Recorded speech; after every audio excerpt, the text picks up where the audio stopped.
당신도 이런 생각 해보셨나요? 그래도 대학교 잘 나오고 대기업이나 금융권 다니면 노후는 괜찮지 않을까? 많은 사람들이 그렇게 믿습니다. 저 역시 그랬어요. 부산대를 나와서 금융권에서 30년 가까이 일한 58세 K 선배도요. 그런데 은퇴하고 나서 그분이 하신 말씀이 정말 뼈아팠습니다. 왜 이렇게 연금이 모자라지? 나 진짜 잘 산다고 생각했는데 이게 뭐냐? 그 한마디에 우리 사회 은퇴 준비에 민낯이 드러나 있더라고요. K 선배는 58세에 퇴직했습니다. 명예퇴직 권유를 받았죠. 생각보다 일찍 나가게 되더라. 후배들 자리 만들어줘야 한대. 명목은 아름다웠지만 현실은 냉정했어요. 그는 매달 약 17만 180만 원 정도의 개인연금을 받고 국민연금은 만 65세부터 받을 예정이라고 했습니다. 퇴직금이 있었지만 자녀 대학 등록금과 결혼자금으로 이미 상당 부분을 썼어요. 남은 건 사실상 생활비 23년치 정도였다. 그게 전부였습니다. 그는 말합니다. 나는 금융권이니까 돈 관리 잘했다고 생각했어. 근데 그게 아니더라. 왜냐면 정작 은퇴 후에 고정비 지출 구조를 바꿔놓지 못했거든요. 아파트 대출 일부, 관리비, 보험료, 차 유지비, 부모님 용돈까지. 180만 원으로 이걸 어떻게 다 해? 이게 그의 진심이었어요. 사례 하나 더 말씀드릴게요. 제가 아는 또 다른 금융권 출신인 61세 L씨 이야기입니다. 그는 부산에서 20년 넘게 은행 지점장을 지냈습니다. 연봉도 높았죠. 하지만 은퇴하고 나서 매달 국민연금 예상액이 90만 원대, 개인연금은 150만 원 정도. 부부가 둘 다 받으면 좀 낫겠지만 아내는 전업주부여서 국민연금 수급액이 거의 없어요. 퇴직하고 나니까 진짜 월급이 뚝 끊긴 게 너무 무섭더라. 그는 현재 편의점 야간 관리 일을 하고 있습니다. 새벽에 나오면 한 달에 150만 원 정도는 벌 수 있어. 힘들지만 어쩌겠나. 아무리 지점장 출신이어도 나이 들면 구인시장에서 선택지는 거의 없다고 했습니다. 세 번째는 조금 다른 경우지만 같은 맥락입니다. 부산대 상경계열 졸업 후 증권사에서 일하다 55세에 조기 퇴직한 제이 선배. 솔직히 나는 남들보다 준비 좀 된 편이었어. 그는 주식 투자와 부동산으로 어느 정도 자산을 만들어뒀습니다. 하지만 문제는 생활 패턴이었습니다. 퇴직하면 좀 줄여서 살면 되지 싶었는데 가족이 안 되더라.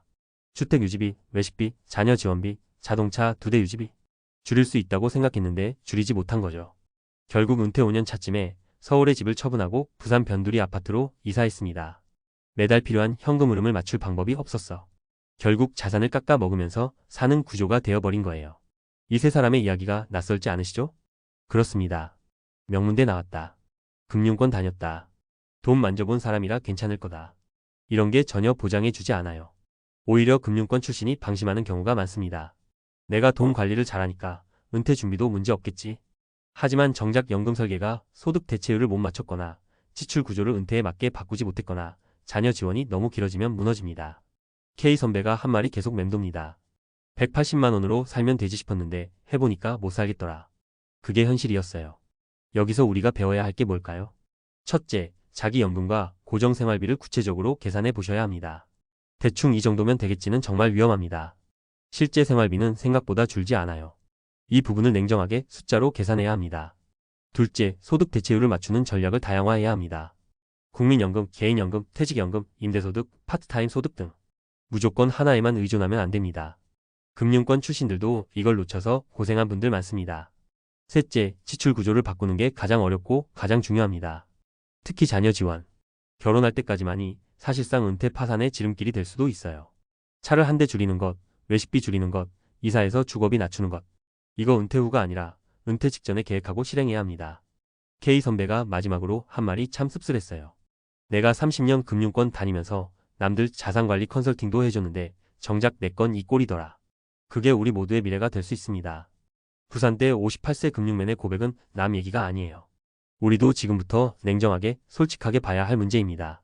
혹시 당신도 나 정도면 되겠지 하고 계시다면 오늘이 딱 좋습니다.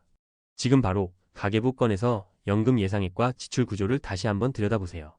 그게 가장 현실적이고 가장 사랑하는 가족을 위한 준비니까요. 이런 이야기들이 불편할 수도 있지만 사실은 불편해야 바뀔 수 있는 거 아닐까요? 당신의 은퇴가 왜 이렇게 모자라나? 라는 후회가 아닌 그래도 준비하길 잘했다는 안도감으로 바뀌길 진심으로 바랍니다. 이제 아까 이야기한 부산대 58세 금융맨의 고백 사례를 이어서 전문가적 시각으로 더 구체적이고 실용적인 정보와 전략을 이야기해 볼게요. 이번에는 특히 실제 활용할 수 있는 팁과 주의사항, 수치를 담아 독자분들이 이걸 읽고 바로 스스로 적용해 볼 수 있도록 최대한 현실적으로 풀어드리겠습니다. 자, 먼저 제가 항상 강조하는 건 막연함을 없애야 한다는 겁니다. 은퇴 준비가 어려운 이유 중 하나는 다들 대충으로만 생각하기 때문이에요. 나도 금융권 나왔으니 되겠지. 나도 국민연금은 받잖아. 근데 진짜 중요한 건 내 생활비와 소득의 구체적인 차이를 정확히 아는 겁니다. 1. 예상 생활비 정확히 계산해보기. 먼저 내가 은퇴 후 매달 얼마가 드는지 적나라하게 써봐야 합니다. 많은 분들이 이걸 피하거나 너무 낙관적으로 잡아요. 예를 들어서 K선배의 경우를 다시 보죠. 퇴직 후에도 나가는 고정비가 이랬습니다.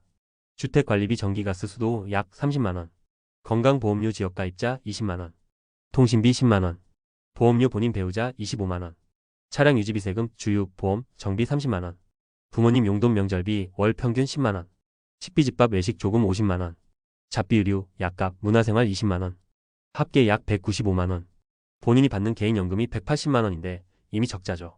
국민연금이 65세까지 없으니 7년간 이 적자를 현금 자산에서 깎아 먹어야 하는 거예요. 이런 식으로 본인 생활비를 구체적으로 계산해보면 나도 200만원 가까이 나가네 하고 실감이 옵니다. 막연하게 한 150만원이면 살겠지라는 생각이 얼마나 위험한지 깨닫게 됩니다. 이 소득 대체율 계산하기. 소득 대체율은 은퇴 후, 소득 은퇴 전 소득 100입니다. 금융권 선배들은 연봉이 높아서 이 갭이 특히 큽니다. 퇴직 직전 연봉 실수령 약 600만원 연 7,200만원. 은퇴 후 예상 연금 수령 월 180만원 연 2,160만원. 소득 대체율 30% 수준. OECD 권고 소득 대체율은 6,070% 정도를 맞추라고 해요. 즉, 이 선배는 대체율이 30%밖에 안 되니 생활 수준을 반으로 줄이지 않으면 적자가 날 수밖에 없어요. 자신의 퇴직 전 소득과 은퇴 후 예상 소득을 지금 계산해 보세요. 생각보다 훨씬 모자랄 수도 있습니다.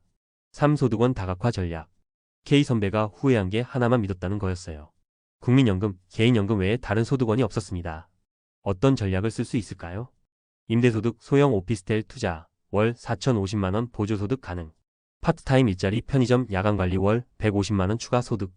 온라인 강의 컨설팅, 본인 금융 노하우 활용. 소규모 농지 임대, 텃밭, 작물 판매 소액이지만 생활비 일부 보조. 여기서 핵심은 노력하면 얻을 수 있는 현실적인 추가 소득을 미리 계획하는 거예요. 특히 50대 중후반부터 이런 소득원을 시험 삼아 만들어 봐야 합니다. 4. 지출 구조 재설계하기. 소득을 늘리는 것도 중요하지만 사실 지출 구조를 바꾸는 게 훨씬 실질적이에요. 왜냐하면 지출은 내 의지로 줄일 수 있기 때문이죠. 실제 상담 때 제가 권하는 전략은 이렇습니다. 자동차 유지비 절감, 세컨드카 매각, 경차 전환, 대중교통 병행, 월 2,030만원 절감, 보험료 구조 조정, 불필요한 보험 해지, 보장성 중심 재설계, 월 1,020만원 절감, 외식비 문화비 조정, 외식주 3회주 1회로, 월 1,020만원 절감, 주거비 최적화, 이사 비용이 들어도 더 싼 지역으로 옮기는 게 유리할 수 있음. 이에 부산 도심 아파트 외곽 20평대 구축 아파트, 관리비 재산세 절감. 이렇게 하면 매달 50만원 이상 구조적으로 줄일 수 있어요. 이게 연간 600만원, 10년이면 6천만원의 차이입니다. 5. 연금 최적화 설계. 많은 금융권 출신들도 국민연금을 너무 늦게 손댑니다. 국민연금은 납부기간 연장제도, 추가납입 제도를 활용하면 수급액을 올릴 수 있어요. 예를 들어 58세 은퇴 직후 국민연금 추가납입을 2년 더하면 월 예상 수령액이 약 510만원 오를 수 있습니다. 작아 보여도 20년 수령하면 수천만원 차이 납니다. 퇴직연금 IRP, DC의 투자 배분도 중요합니다. 그냥 원리금 보장으로 두면 사실상 물가 상승률도 못 이깁니다.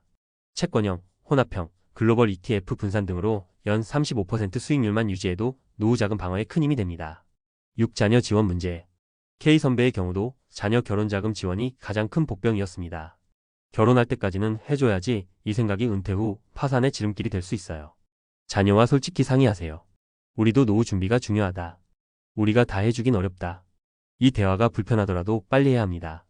늦을수록 부담만 커집니다. 7. 심리적 준비도 중요하다.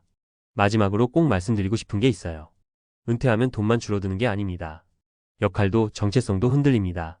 특히 금융권 간부처럼 사회적 지위가 뚜렷했던 분들이 더 힘들어하세요. K선배도 이런 말씀을 했어요. 내가 이렇게까지 쪼잔하게 살아야 하나 자존심이 상하더라. 하지만 그걸 빨리 내려놔야 살 수 있습니다.